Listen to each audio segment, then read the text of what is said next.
Assalamualaikum warahmatullahi wabarakatuh. Halo sahabat cerita kehidupan. Apa kabar kalian semua? Syukur alhamdulillah kita bisa berjumpa lagi di channel ini.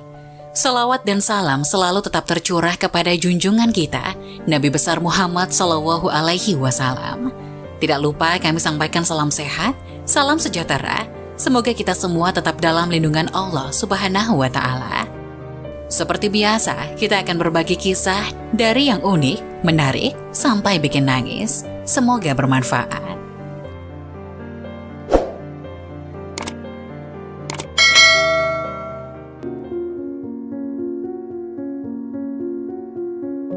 Lima kriteria mati syahid menurut Rasulullah SAW terkena wabah hingga tenggelam.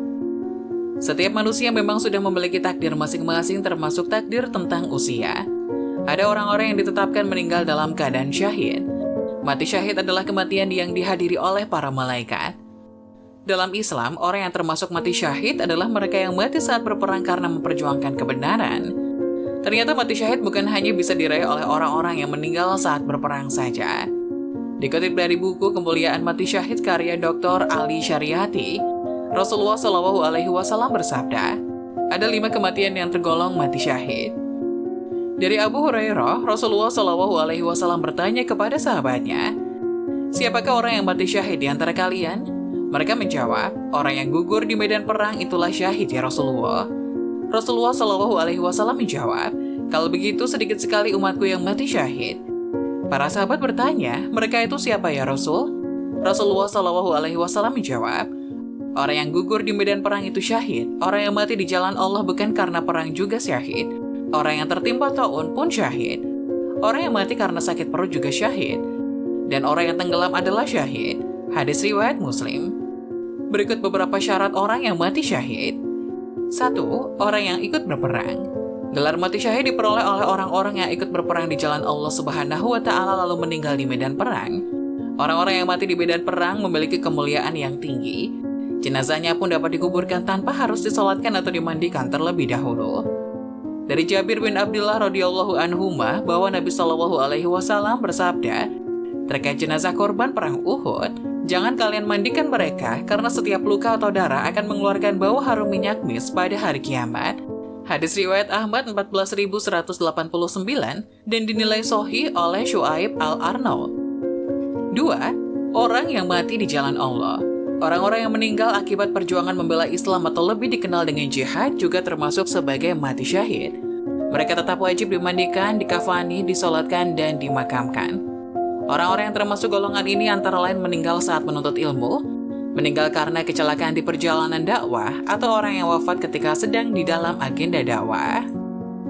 3. Orang-orang yang terkena wabah. Orang yang terkena wabah juga sama dengan orang yang meninggal di jalan Allah. Meskipun bukan karena perang, mereka dianggap mati syahid. Mereka termasuk sebagai mati syahid akhirat, sementara jenazahnya ditangani sebagaimana umumnya jenazah umat muslim, yakni dimandikan, disolatkan sebelum dimakamkan. 4. Orang yang meninggal karena sakit perut. Orang-orang yang meninggal karena sakit perut juga termasuk golongan orang yang mati syahid. Dalam kitab Fathul Bari terdapat bab obat sakit perut dan terdapat hadis Abu Hurairah dari Nabi SAW. Beliau bersabda, barang siapa yang mati karena ada penyakit dalam perut maka ia syahid. Hadis riwayat Muslim. Menurut Imam Nawawi, orang yang meninggal karena penyakit di perutnya baik karena tenggelam, melahirkan atau yang lainnya diganjar dengan pahala syahid. 5. Orang yang mati karena tenggelam. Dilansir dari laman muhammadiyah.org, orang-orang yang meninggal karena tenggelam juga masuk dalam golongan yang mati syahid. Ketika seseorang mengalami tenggelam, orang tersebut kemungkinan akan mengalami sakit tak tertahankan dan penderitaan sebelum meninggal. Orang yang meninggal karena tenggelam di air tergolong mati syahid. Jika jenazah ditemukan, maka harus dimakamkan sesuai syariat Islam, yakni dengan dimandikan, dikafani, dan disolatkan. Itulah 5 orang yang termasuk dalam golongan mati syahid. Meskipun demikian, ada beberapa syarat yang bisa menjadikan orang ini tergolong mati syahid, yakni harus dalam keadaan beriman, berada di jalan Allah Subhanahu wa Ta'ala, dan tidak diperbudak oleh siapapun, baik secara rohani maupun jasmani.